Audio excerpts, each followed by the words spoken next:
Hey guys, welcome to Get a Life Podcast Kunai. And you're like, whoa, Bish, Get a Life Podcast Kunai, what? You guys don't normally do interviews here. We don't normally do, but at the moment, because of COVID-19, it's been very difficult to do episodes. So I thought, why not get people on from the anime industry, whether that's voice actors or anime licensors and distributors. Today, we have Andy from All the Anime. Say hello. Hello, everybody. Before we get into the main discussion, we're obviously going to be talking about All the Anime and the stuff that they do, their catalog as well, and have a little bit of an anime discussion. But before we get into that, I want to thank our sponsors, Crunchyroll, Japan Crate, J-List. So, Andy, how are you today? Yes, yeah, not too bad. It's always a busy time here at Anime Limited, and it's very bleak and wet here in Glasgow, which we should be used to. But yeah, things are going very well, thank you. Good to hear. Good to hear. So obviously you work for Anime Limited. I don't know exactly what you do because from what I know, Anime Limited is quite a new company in terms of the anime distribution and licensing. So if you can tell us what you do for them and what the company does in general. Yeah, certainly. So yeah, Anime Limited are the biggest independent UK distributor of anime in the UK. As you mentioned, we're kind of relatively the new kid on the block. We were founded officially, I think, at the end of 2013, but we've kind of been releasing stuff in terms of home video products since sort of 2014 time. For myself, I am officially the marketing manager for Anime Limited. But honestly, as we're a relatively small company, everybody kind of wears a lot of hats here. We all do a little bit of everything. So while in general I deal with the marketing side of things and kind of overseeing a lot of that, I also get involved with the actual production of home video products and pretty much, I have a little bit of a hand in everything that we do. So I kind of have a bit of an oversight into everything that we do as a business. Looking at your website, right, there's a lot of stuff that you guys cover from what I can see. In terms of home video and such like that, how long does it take for you to acquire an anime and then obviously get it to release on Blu-ray? Yeah, so I mean that's a really interesting question because it's highly variable, and there are kind of a lot of moving parts with home video products and kind of licensing and acquisition in general, and it really runs the gamut. I mean, we particularly in the pre-COVID-19 times, some of our kind of our staff, like Andrew, the CEO in particular, would Andrew Partridge, who some people may already know of, would go out to Japan several times a year, meet all of the kind of various distributors, and talk about upcoming titles, things that were up for acquisition, etc. And so sometimes we'll pick something up. Film in particular is the kind of thing that we'll potentially pick up and acquire and license before it's even hit Japanese cinemas. We're kind of right there day one to kind of be there from the very start. And then there are other titles that are kind of older classics that maybe come around and become available. Recently we've announced that we've acquired Neon Genesis Evangelion, for example. Which is obviously a big deal. So sometimes it can be many years later we'll go back and we'll revisit a series. And so yeah, it really very very much depends on what it is that we're licensing. If it's, say, your typical kind of anime TV series or a theatrical film, to be fair, there's usually some kind of holdback that's stipulated in the contract that says, we can't release until so far after, the Japanese release in cinemas or on Blu-ray or whatever. So that's often kind of, one of the things that we have to factor in terms of how quickly we can bring it out to the UK. But it's something we're always kind of working to minimize as much as possible, because especially in this kind of digital world that we live in now, we understand that it's kind of weird for stuff not to be available the same instant everywhere, and like there's this strange sort of push and pull between the more traditional models of releasing things, and we're seeing it in Hollywood as well in terms of films being released in the US before the UK or whatever.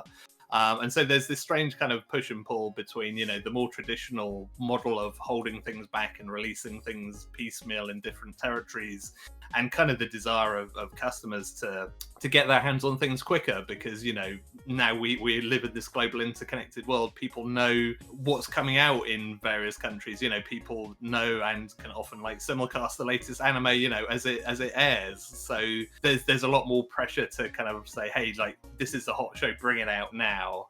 And so there's kind of a bit of a balancing act there, really. Even before you said it, I didn't know that sometimes the the people in Japan have these speculations in contracts that say, okay, you can't release it until this many months after the Japanese release. And I think a lot of anime fans out there don't necessarily know that. They just see it and they're like, how come it doesn't come out? And they start getting angry. But I think that's obviously why having you on today is very important, because we need to understand the back end of things. Because I think when we do, we can get to appreciate it more. We know, you need to know who's working for these companies, if that makes sense, you know what I mean? But it's very interesting that you mentioned Evangelion, right? Because if I'm not mistaken, there was no sort of DVDs or Blu-rays that you can get legally in the UK. The only reason I'm mentioning it is because we, on this podcast, we only review anime and talk about shows that are legally available to us in all of our regions. And, you know, we have people from Canada and the US. So sometimes we'll get a show that's available in Canada and the US very easily on Crunchyroll or Funimation, and then it won't be available here. And I'm like, oh man, what am I gonna do?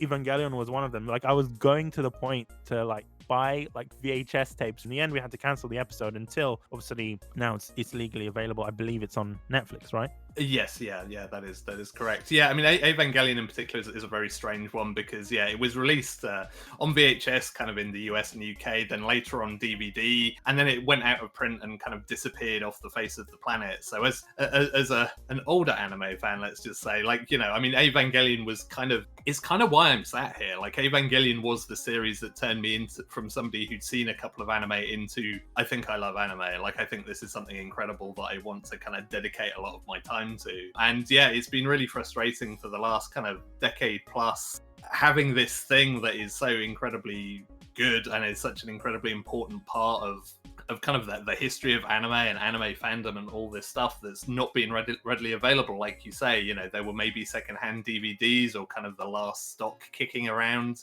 But there was no easy way to recommend it and just say, oh yeah, just go and watch this on Netflix or whatever.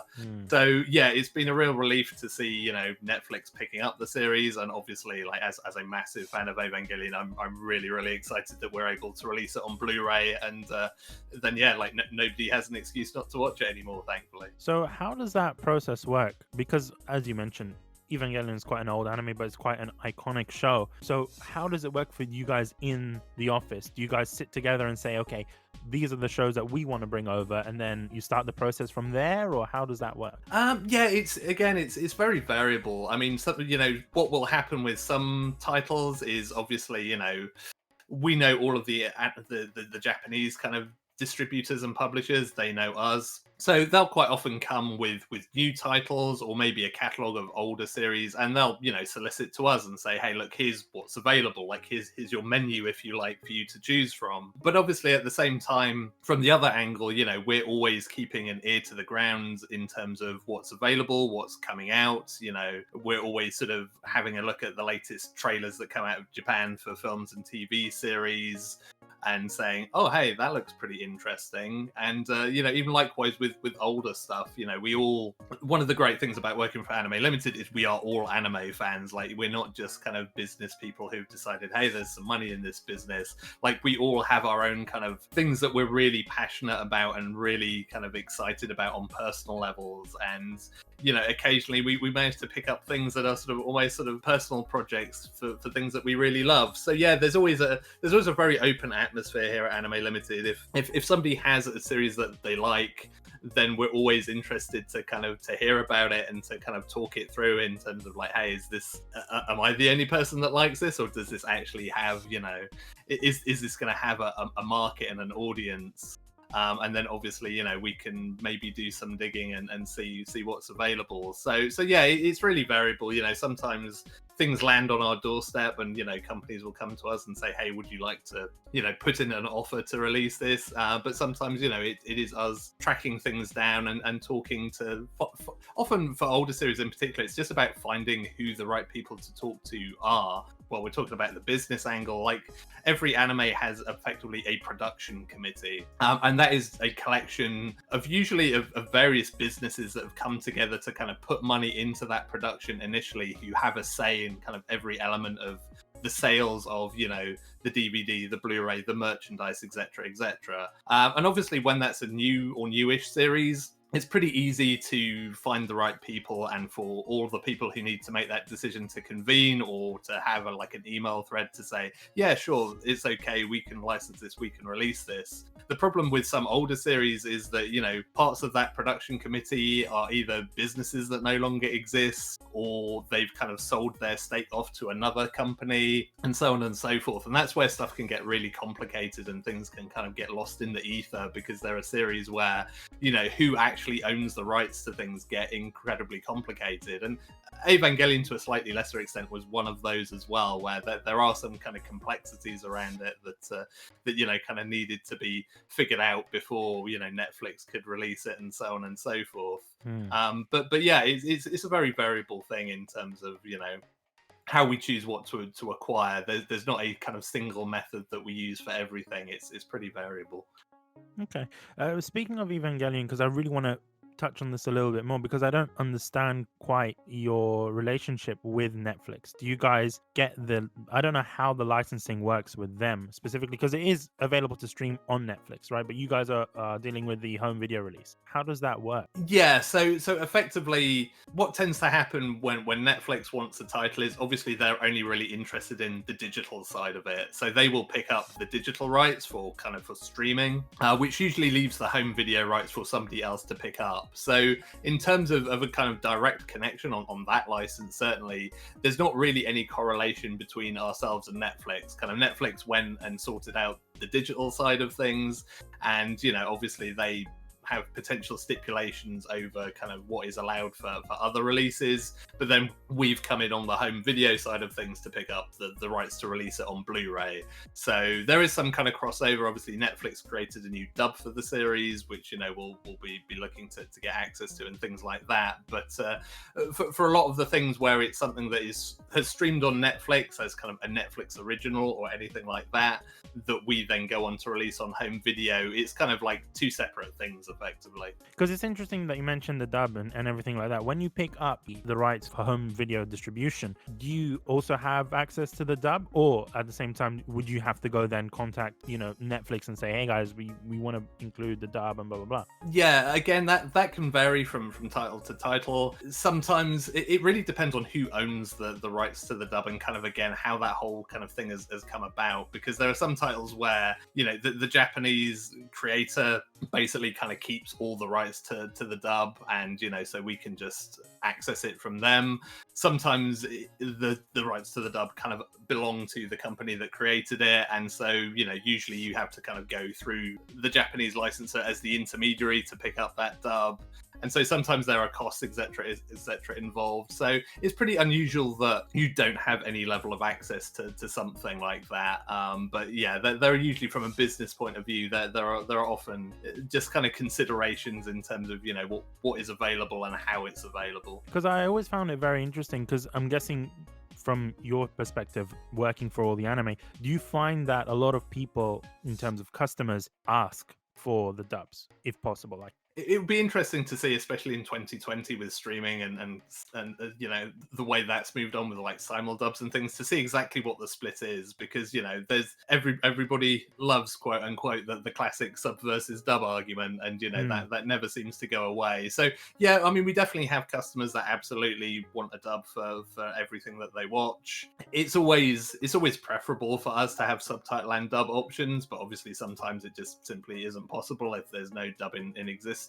So yeah, you know, there are definitely people who want that, and again, it depends on the title as well. I mean, you know, to go back to Evangelion, you know, I think that's and classic series in general, say something like a Cowboy Bebop, where a lot of people's first experience of that show was watching the English dub version of it, so it kind of becomes something where it's often less about the sub versus dub argument, and it's more about just what you remember and how you enjoyed it the first time around for an older series. So, you know, I think that's also kind of partly where that comes from as well. We're going to go on a short break, and then when we come back, we're going to continue this conversation. I also want to go into a more personal conversation with Andy and learn about how he got into anime. But see you guys at the end of the break. This episode of the podcast is brought to you by Crunchyroll. Go and check them out at getlifepodcast.com/Crunchyroll for a 14-day free trial of Crunchyroll premium service. That means anime without ads, 1080p HD. You can watch it on all your favorite devices, your TVs, your phones, whatever. Even if you want to watch it on your Chromecast, you can as well. That's amazing. Go and check them out. 14-day free trial. You've got the most diverse collection of anime and manga on the internet. So go and check them out. It's a no-brainer, lads. GetLifePodcast.com/Crunchyroll. Thank you, Crunchyroll, for sponsoring this episode of the podcast.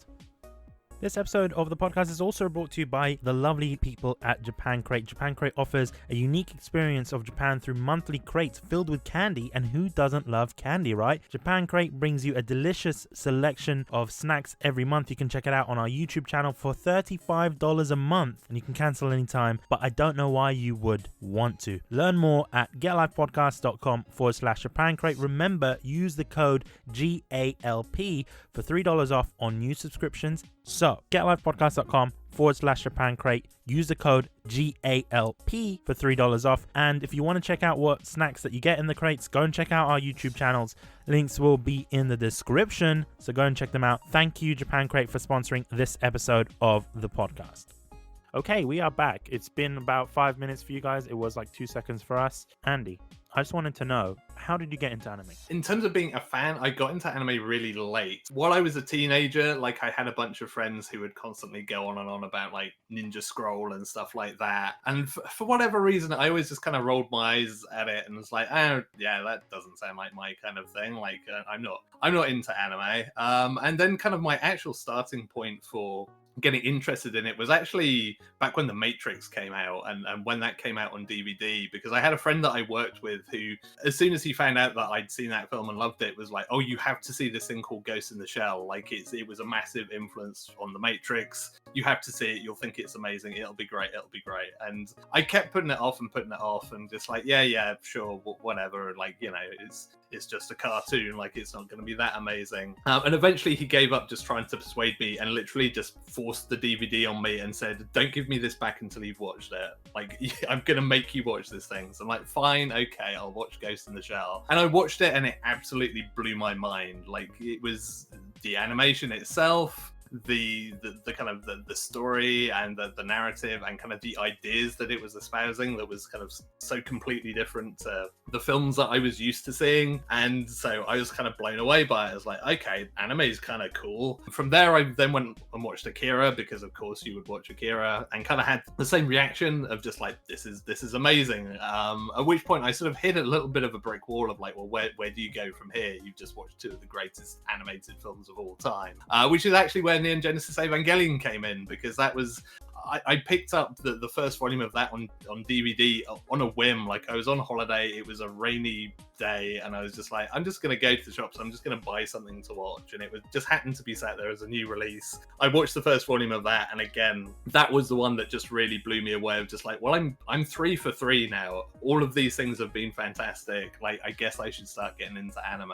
And so I started kind of seeking out and watching more stuff. Ironically, this sort of came around the same sort of time as kind of fan subbing, like on the internet, started to really sort of take off and become a thing, which obviously made anime far more accessible. So it was sort of started to become easier to find things to watch. And then as time went on, obviously simulcast and kind of Crunchyroll became a thing. And by that point, I was actually writing about anime as well. Like I started writing for the UK Anime Network, where I started out like just reviewing DVDs because they were kind of snowed under and were just looking for somebody who, you know, could write coherent sentences basically and were interested in watching anime. So I sort of said, yeah, sure, sign me up, like send me some discs, I'll review some stuff for you. And so, you know, I started doing that. I started watching ever more ridiculous amounts of anime to kind of keep up with everything from there.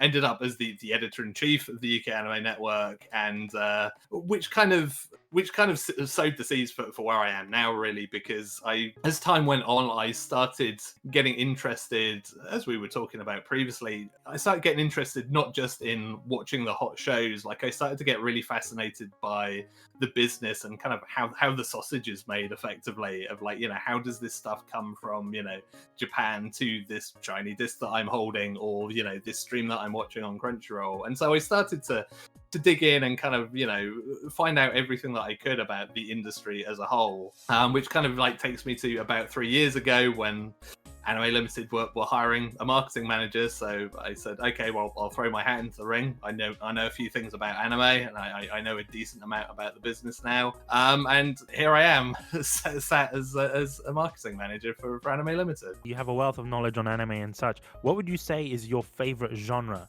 of anime? It's strange because I've never been the kind of guy that really attaches to a genre. Like I always enjoy watching a really wide range of things. Like, you know, there are sports anime I enjoy. There's really, like, you know, dramatic stuff. There are romantic shows that I enjoy.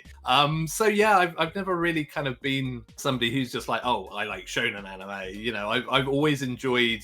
I mean, every season I kind of end up watching like about a dozen different shows, and there's very little usually to tie any two of them together. It's just like it's a really broad range of stuff that I watch. So yeah, it's really hard to just pick like a genre for me. Because the only reason I'm saying that is because when we started this podcast, we were very new to anime in general. Like, one of our hosts only read manga, and that was it. We decided to come together and just watch all these different types of anime, and I was like, I've only seen maybe 2 anime, and then Kevin saw like 2, Tyson saw like Attack on Titan or something, you know what I mean? So the goal was to share everyone's taste in anime with each other. So we would suggest an anime each month, so each one of us would suggest an anime to watch, and then we watch it and review it. But I've always kind of found myself as the person that watches more like rom-coms, you know what I mean, like Haganai or like Toradora or stuff like that. And I think as you watch more anime, you kind of break away from that. At least from me, from my personal experience. So that's why I was asking. I just wanted to know, really, because you're mentioning such prolific shows, and I just wanted to know, like, do you only watch like these really amazing shows? Have you ever seen like a show that you're like, oh, this is really hard to watch because it's so bad? Oh yeah.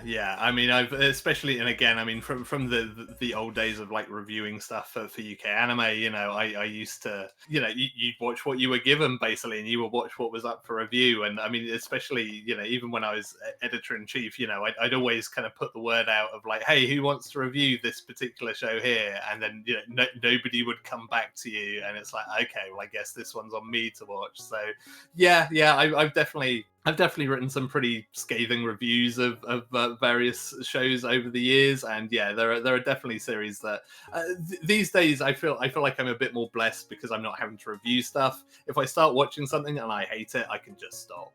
Okay. You know, it's not like the old days where it's like, okay, well, I've got this series that I've promised to review, or I've got this DVD of a complete series I'm sat here to review. So if I'm like 2-3 episodes in and it's really not doing it for me, I still find it hard because I'm a bit of a completionist once I've started something, but I at least know in the back of my head that nobody's gonna judge me too harshly if I just say, you know what, I think I've had enough of this one. See, because we're still in that position, we have to finish the show that's given to us. And one show that I don't want to say this because it's technically a all the anime license. You guys have the home video release for it. So Kisniver, I hate it. Okay. I absolutely hate. We did a whole episode on it, and it's just like there's something about the show. If you're listening and you're like, oh yeah, okay, I'll give Kisniver a watch. Don't, because I personally didn't like it. You guys might not watch the episode that we did on it. We explain everything that's wrong with it, but sometimes there's those shows that just make me so upset. Like, I don't know why. It's just not properly paced or anything like that. But just like you, right? I have to kind of finish it. There was only one anime that I dropped, actually, come to think of it. It's an anime called Denki Guy. Okay. So I quite enjoyed Denki Guys. So.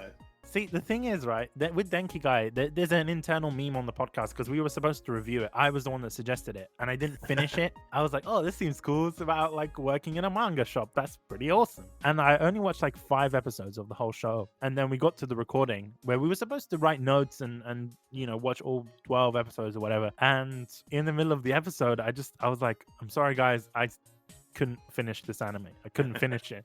Kevin, my co-host, was like, you know what?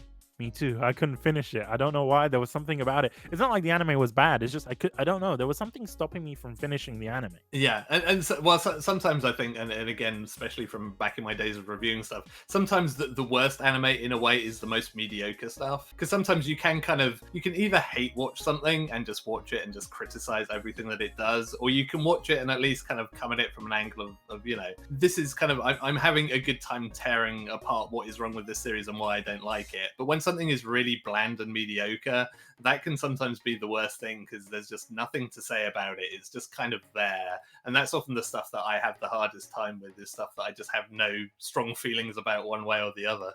Yeah, there's a lot of anime that I've noticed like that. Like I don't want to say, especially like slice of life, those kind of shows. Like, I'm a big fan of shows like Nichijou and stuff. I'm not really talking about that specifically, but if you look at shows like K-On! Where there's no real story to it, it's all fun, but it's like, what am I getting out of this anime? As you said, it's those kind of mediocre shows that you don't necessarily have that much fun with because it's like you can't shit all over it. And then you can't really praise it either. So it's just like you're in the middle ground, like, okay, this was an okay show. I don't see the purpose of it, but that being said, I've noticed that within the website on all the anime, I'm looking at the bit that says what we do, right? There's content, cinema, and digital. We haven't really spoken about the digital aspect. So I wanted to know, like, what is that? Because it mentions that you guys work with other companies and stuff. Like, what is the scope of that work? Yeah, so I mean, really for us, so this is kind of a twofold thing. So one of the things that we've actually launched this year on the film side of things is we've launched a service called Screen Anime, which you can find at screenanime.com to get a quick plug in there. And that is basically an online film festival. And obviously,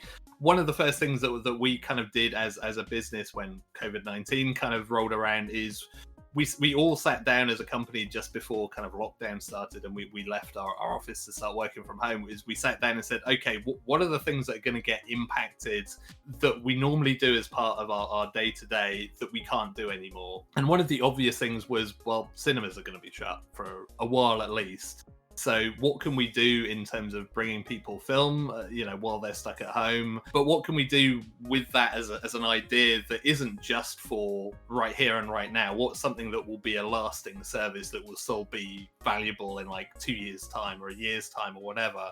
And so what we came up with is Screen Anime, and that's basically a selection of 4 films every month, and that selection rotates on a monthly basis, so we'll change out those films, and it's basically kind of a blend of kind of like premieres of new films that have maybe not been seen in the UK before, and some older classics and festival favorites, that kind of thing. And so that's kind of a part of our digital strategy now, is bringing films to the UK digitally, and obviously that's particularly important at the moment where it's not as easy to get to the cinema, or the cinemas are outright shut, but also it's kind of a recognition, going back to what we were talking about right at the start, in terms of when people see that a film is screening in Japan, they kind of sit there and say, man, I really want to watch that now. And obviously we can't kind of close that gap down to zero necessarily, but what we'd like to do and what we're trying to do with Screen Anime is to reduce that gap between a film coming out in Japan and a film being available to watch in the UK.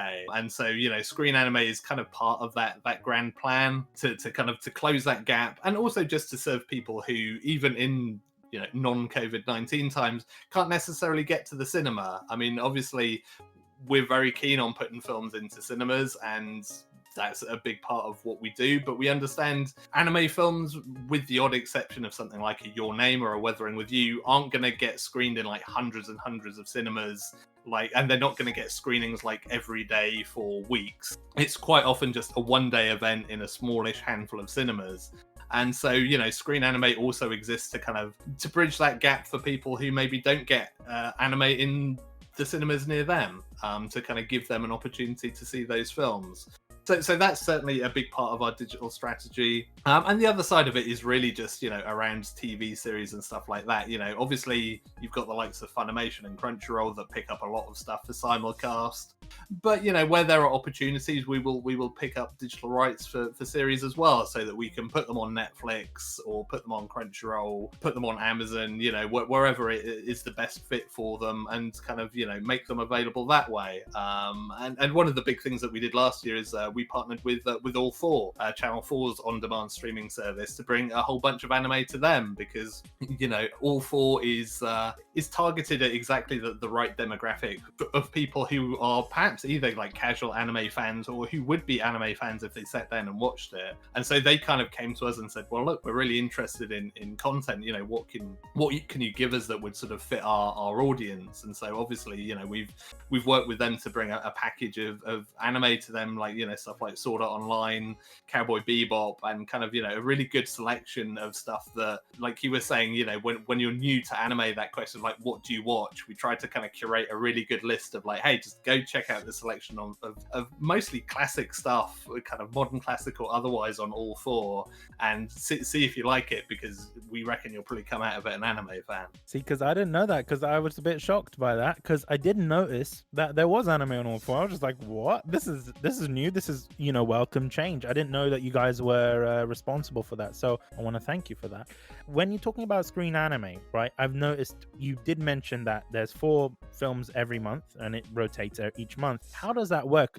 Does all the films get shown at the same time, or is it like a interface similar to Crunchyroll in which you can select which film to watch within that month of the 4, or is it like weekly, so you get a new film every week out of the 4? No, so basically it's on demand, so it's kind of like a little bit Crunchyroll-esque. So on the 25th of each month, we put up all of the new films for that month. So all 4 films go up at the same time, and basically it's there for you to watch on demand as and when you want. So you can pick and choose when you watch them, whether you watch it dubbed or subbed, and so on and so forth.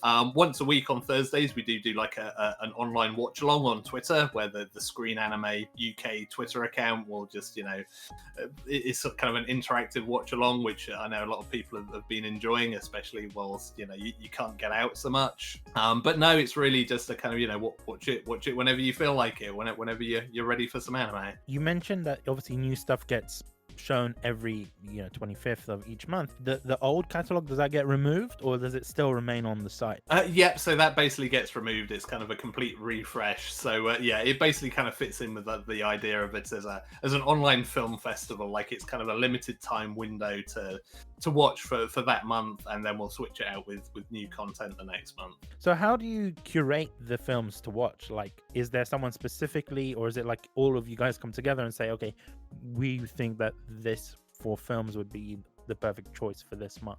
So I mean, it's mostly kind of Andrew Partridge, our CEO, is kind of the head honcho for all of that stuff. But I mean, it's usually, it is kind of a collaborative effort. We're always, everybody on the team kind of has an input on it, but it's usually kind of myself and Andrew that tend to sort of sit down and say, okay, what films do we have available in the catalog?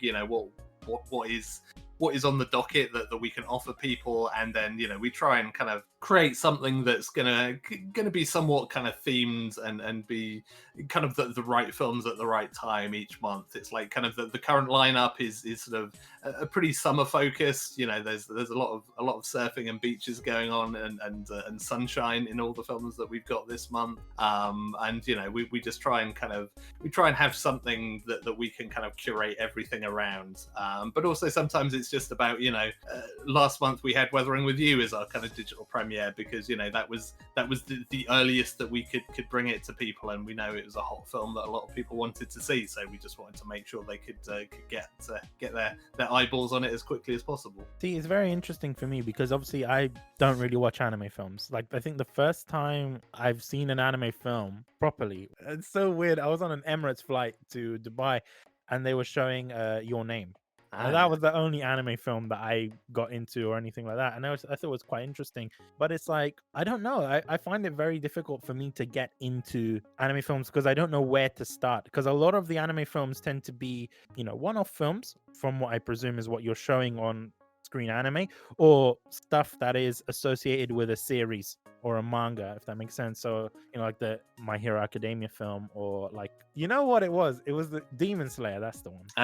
The Demon Slayer film that's going to be releasing in October, stuff like that. I tend not to go for those kind of films, just because it's like, I have to watch the anime to get into it. Do you know what I mean? Yeah. So at least with this, and this is what I love about this service, is the fact that you're introducing the people to a lot of films that they may have not seen before. I think that's the good thing about it. Yeah, absolutely. Like that's very much a part of what we try to do, and kind of to sort of expand on that. Like the whole idea is kind of an offshoot of Scotland Loves Anime, which is a film festival that we run up in Scotland every year. And again, like Andrew Partridge is also the festival director of that. I assist with that quite a lot as well. And that is an annual film festival in Glasgow and Edinburgh that has a very similar focus to it, that we try to bring a wide range of anime films to people to show and enjoy, because like you say, there's a bunch of stuff that is franchise films like My Hero Academia, or Fate Stay Night,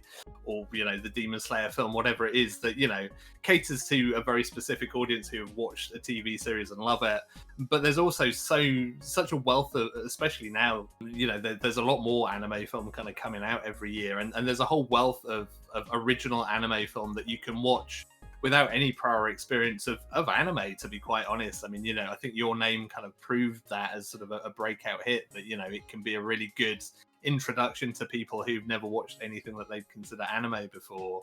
And so we really do like to champion kind of original film, and to champion specific directors. Like, one of the things that we think is really important is to talk about some of the big name directors of anime. Obviously you've got Makoto Shinkai for Your Name, but again, this month on Screen Anime we have Ride Your Way from Masaki Yuasa, who's done a bunch of incredible work, and I could reel off all sorts of the kind of names of directors who we have a real fondness for, and we like to follow their careers closely, because we feel like it's important to build their names and brands in the same way that fans of cinema would recognize the name of Quentin Tarantino or Steven Spielberg or whatever. Like, anime has those directors too, who are recognizable names, who have a very recognizable style, and we are very keen on kind of getting those names into the public conscience in the same way as kind of the big name Hollywood directors. Well, I think that's a good point to go on a break. When we come back, guys, we're going to be discussing more about this, because I'm very interested to know about Scotland Loves Anime. We'll see you on the other side of the break. This episode of the podcast is brought to you by the wonderful people at JList. JList brings you the latest anime and otaku goods from Japan directly, whether that's anime, manga, cosplay, import game, visual novels. JList has got you covered. Learn more at getlifepodcast.com/JList, and remember to use our link and the code GALP for 5% off on all purchases on JList. That's including pre-orders. Remember, getlifepodcast.com/JList. Thank you very much, JList, for sponsoring this episode of the podcast. Hello, this is just a reminder for you guys to check out our Discord page. If you go to getlifepodcast.com/Discord, join our Discord page, join in on all the discussions that we're going to be having, whether it's in our gaming channel, our anime channel. Go check us out there. Hopefully in the future we'll be doing our giveaways. All podcast giveaways will be done via Discord as well, so make sure you join in on the fun. In addition to that, make sure you follow us on Twitter at GetLifePodcast. If you like what you see here, follow us on Twitter. We'll be posting new episodes, videos, announcements, things like that on Twitter as well. So be sure to check out our Twitter page if you want to be notified of all those kind of stuff. Anyway, back onto the episode. Okay, we are back. Andy, I want to know more about Scotland Loves Anime, because I've known about it. I didn't know that you guys had anything to do with it, right? It seems like it's a separate entity, and I'm noticing that there's a lot of other, I don't want to say sub companies, but there's a lot of other things that you guys do that we may not necessarily know about. Cloud Matsuri, yeah. You guys did that, right? Yes. Sure. Yep, Okay. Yep, that was us also. Okay. If you could tell us more about it, because I was intrigued by that, because during Corona, it's like there was no conventions going on, and I heard it was a big success. Unfortunately, I didn't get to take part. I didn't get to even join the live streams, and the reason why was because I was in a recording, so it was a bit unfortunate. I really wanted to attend, but where did that idea come from? Because I don't know, I felt that was the first sort of virtual con, because now we're seeing, Crunchyroll Expo is going virtual, San Diego Comic-Con's going virtual and everything like that, but I felt that you guys are the first one. Yes, yeah. I mean, I think technically we were kind of like the second or third, because a couple of others kind of came in before us. But yeah, I mean, much like Screen Anime, this was born from the same conversation that we had before lockdown started, when we were in the office and we were talking about, what are the things we're not going to be able to do for the foreseeable future. And putting anime in cinemas was one. The other one that really bummed us out was we're not going to go to events. We're not going to get to go to MCM Comic Cons for a while. Like, and the question was really kind of like, how do we replicate that? Normally we'll go to like London Comic Con in particular. We'll bring some really cool Japanese guests and kind of get them to, talk about their work and their careers. People will get to kind of meet them and ask them questions. We get to meet the fans. Like, obviously we get to talk to fans online a lot, but it's really nice to have that physical kind of interaction with fans where they'll come up to our booth and have a chat about, what they're interested in, what's going on, etc., etc. And so we had this question of like, well, how do we replace something like a Comic-Con? And that's kind of where the virtual convention idea came in, because we said, well, we want to do something that people can enjoy, from the safety of their own home. We want to bring people kind of the ability to learn and to hear from Japanese guests in the way that we could at a Comic-Con. We want to offer up some cool merchandise and stuff. We want to partner with, video game companies, etc., to showcase some of their stuff and all the things that we'd normally do at an event. And so kind of Cloud Matsuri was born out of that, of really just wanting to give people all of those things that you'd normally get at like an MCM London Comic Con weekend, but at home. And so, we went away, we kind of figured out the logistics of like, how do we make this work? Because like you say, it was one of the first, and we were starting from almost nothing in terms of like, okay, well, like technologically, all of this stuff, how does this work? But we started reaching out to companies in Japan, and they were all really excited about it. And before we knew it, we had kind of enough guests and enough partners that we had like a full weekend of content filled up. And so we were really pleased with how it's gone. And we're planning to do more things like that in a similar vein, because again, this was very much something that we didn't want to create as an idea just for the here and now. We wanted to make it something sustainable that would be useful in the future. I think obviously we don't want to stop going to physical events anytime soon. Like as soon as we're able to again, we'll bite people's hands off to get back to going to Comic-Cons. But we also want something that we can offer to people who can't make it to those events, and something a little bit different, but that still kind of covers those same bases. Initially, I didn't know that you guys had anything to do with it, and the reason why that was is because when you look at the partners page, you've got Crunchyroll, you've got Manga UK, Funimation, all the anime, MVM, and a lot of these people are, I would say, they're considered competitors, right?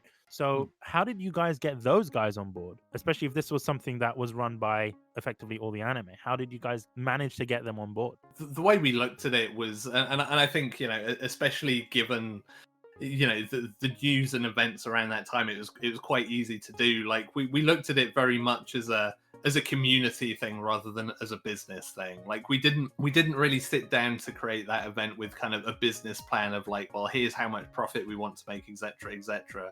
It was all about kind of giving something to the community and reaching out to the community at a time when normally they'd be looking forward to going to events and seeing their friends and hanging out, and we were looking forward to doing all of those things too. So it was really easy. Like when we spoke to all of the various partners we brought on board, like they were all very much of the exact same mindset of like, yes, like we are having this same kind of feeling too, that we also want to do something for the community and to give something back, and to create some fun content to get people through kind of a difficult time.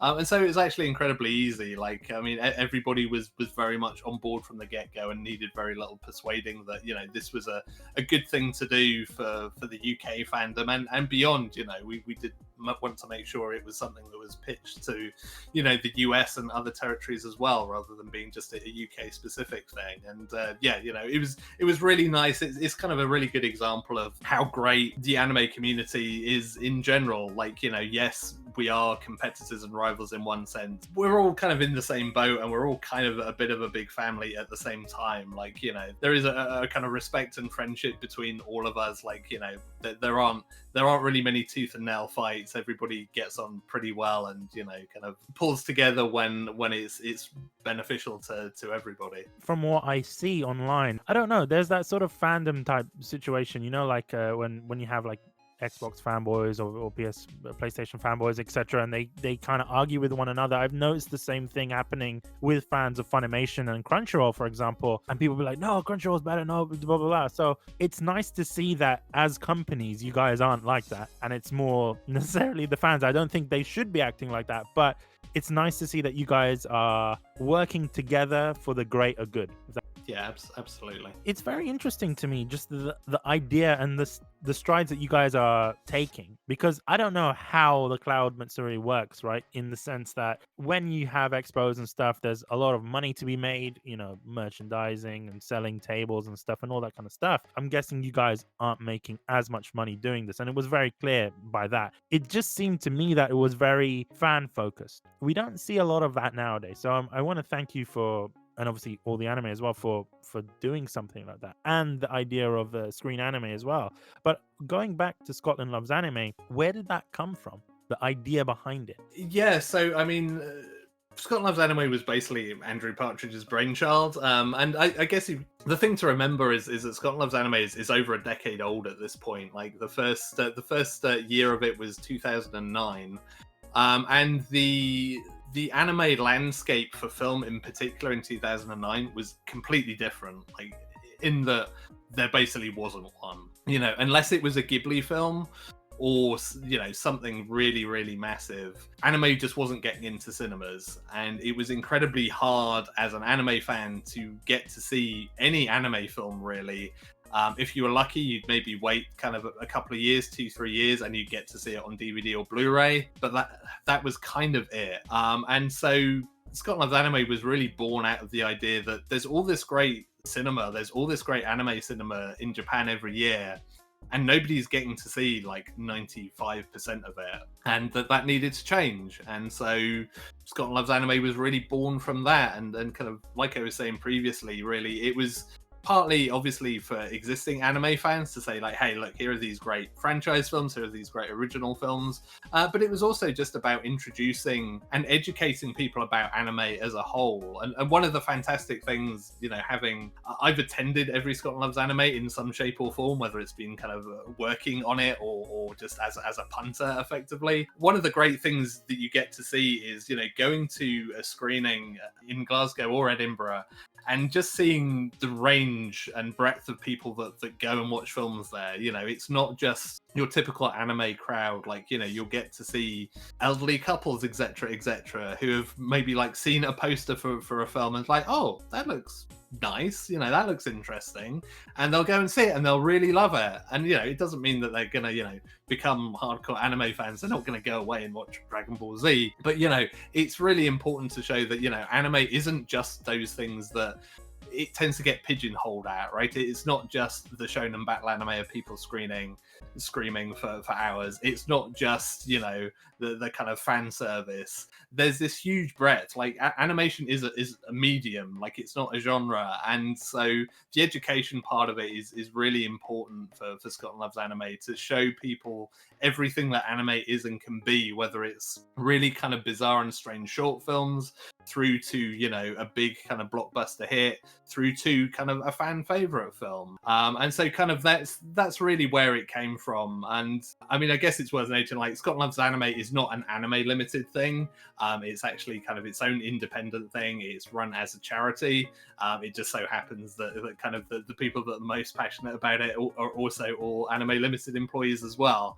But yeah, like that's really where that came from, and obviously I think it stood the test of time. Like it's a lot easier to watch anime films now, but Scott Loves Anime is still kind of a premier place to go if you want to see the latest films first, and if you want to see a really broad range of cinema. You know, it continues to be kind of to go from strength to strength in that regard. See, what interests me the most about Scotland Loves Anime is the sense of community, right? I've never attended it, but I've attended like anime screenings in England specifically. When you go, you get a sense of community. Like a lot of the people tend to be anime fans, or even if they're not, you tend to have some very interesting conversations with them. I don't know, they tend to be very friendly, and I would imagine it would be the same here with Scotland Loves Anime. I'm guessing Scotland specifically because you guys are based in Scotland. Yes, yeah, that's the long and the short of it is yeah, and I mean the other part of that as well, apart from the simple geographical thing, is that whenever there are kind of screenings of anime, and again particularly back in 2009 during its inception, like anything anime related that did happen used to be very very London focused. You know, it would tend to be, if anything was getting screened, it would be at the Barbican or the BFI in London. And you know, and like so many things in the UK, you know, London becomes the hub for all of these things. And so we also, Scott Loves Anime also wanted to break away from that and say, like, look, this London is not the only kind of like city of culture in the UK. You know, Glasgow and Edinburgh also have very strong links to a wide range of culture, and so they also made sense as kind of homes for the festival as well. So beyond it just being kind of, you know, local to ourselves being in Scotland, it was also kind of a strong pair of cities to have something, you know, cultural like this. How does the festival work specifically? Is it something akin to, I forgot the name of it, but like Fantastic Fest in the US, for example, where, you know, you have a ticket and then you could just walk into a bunch of different films and stuff? Or is it like you have to book for a specific film to watch? Like, how does that work logistically? So it pretty much, I mean, basically the festival partners with a couple of cinemas, the Glasgow Film Theatre in Glasgow, obviously, and the Film House in Edinburgh. And really, it kind of depends how you want to access the festival. Really, you can just buy tickets for individual screenings, much like you would, you know, any other normal cinema visit. But the Glasgow Film Theatre usually does like a weekend pass where you can basically buy one ticket that will get you into all of the films over that weekend. And the Film House in Edinburgh usually runs more of like a discount scheme of like, if you want to go and see 5 films, you'll get like 10% discount or whatever the numbers are.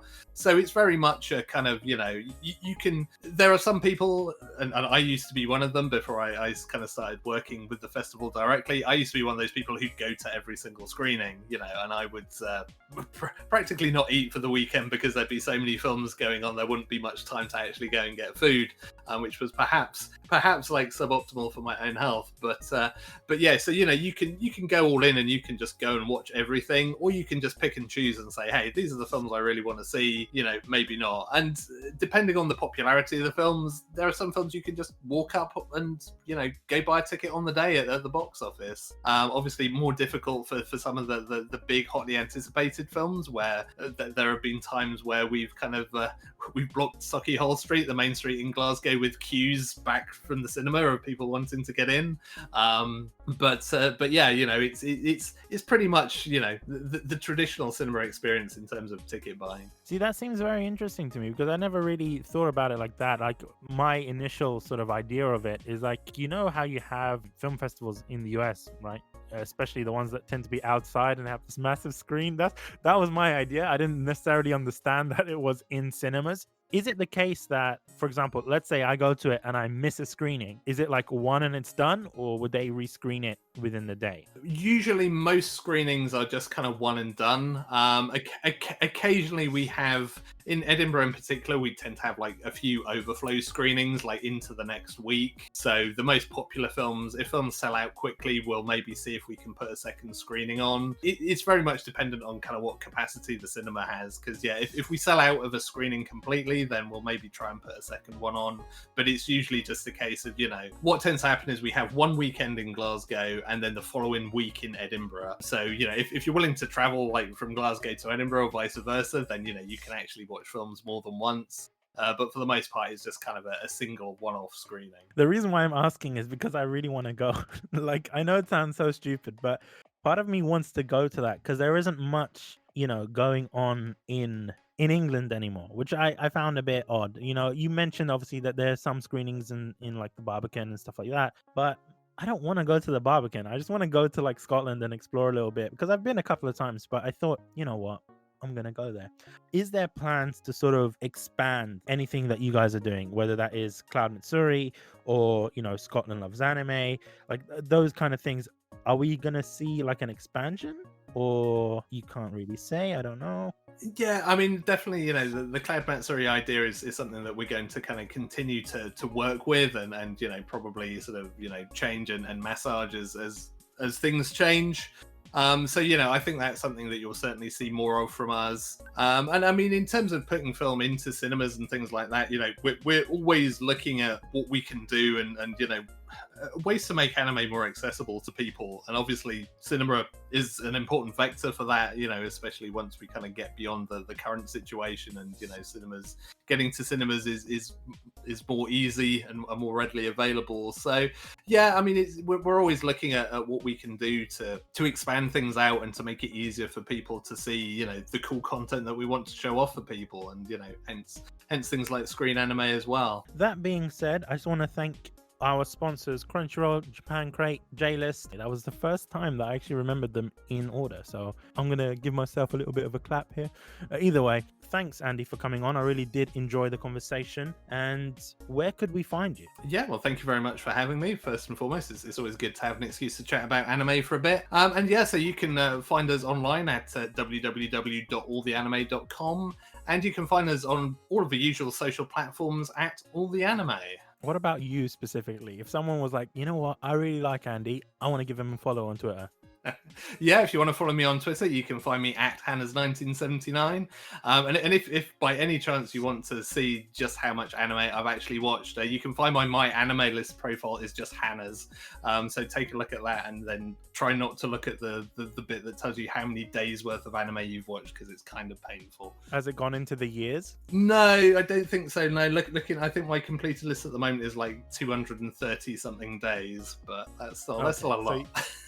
So you've got a little bit to go to get to the year. Yeah. I'm still hard at work on always watching more stuff. So how I'll long get do you that. think it will take you to get? Well, yeah. I mean, I guess my like 230 odd days is like the product of about 15 years worth. So maybe another decade. Like we'll get to the year mark.